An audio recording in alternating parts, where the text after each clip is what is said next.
Façades colorées, haies coupées au cordeau, ces jolies maisons au nord de Dublin sont l'image même de la banlieue idyllique.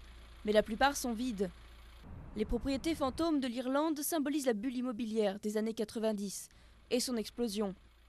Marianne Gleeson a payé sa maison 1 million d'euros il y a 2 ans et demi, mais aujourd'hui, elle ne récupérerait même pas la moitié de cette somme.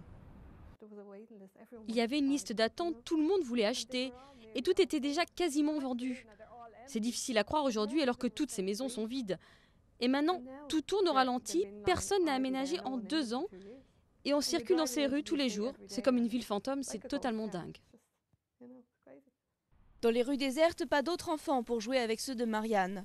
Un tiers des maisons de Castlemoyne ne sont même pas finies, parfois il n'y a que les fondations. Début 2000, le boom de l'immobilier bat son plein, les banques irlandaises proposent des crédits à tout va et des milliers de cités comme celle-ci sortent de terre partout dans le pays. On pouvait emprunter 100% de la somme nécessaire pour acheter une maison, parfois même 110%. Les gens savaient qu'ils pouvaient obtenir ces 10% supplémentaires s'ils voulaient, s'ils étaient prêts à payer pour. Donc au plus fort de la bulle, personne ne voyait de limite, c'était comme si tout allait continuer à augmenter. La récession a brutalement mis fin à cette fuite en avant, au crédit facile et aux constructions, laissant les banques avec un stock de créances dévaluées.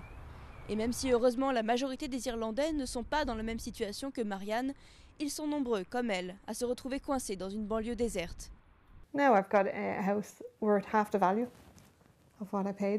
Maintenant, j'ai une maison qui vaut la moitié de ce que j'en ai payé. Mais je ne peux pas partir d'ici.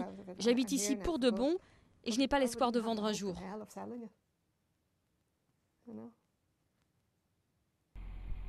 Peut-être que le retour de la croissance, à terme, redonnera vie aux cités fantômes.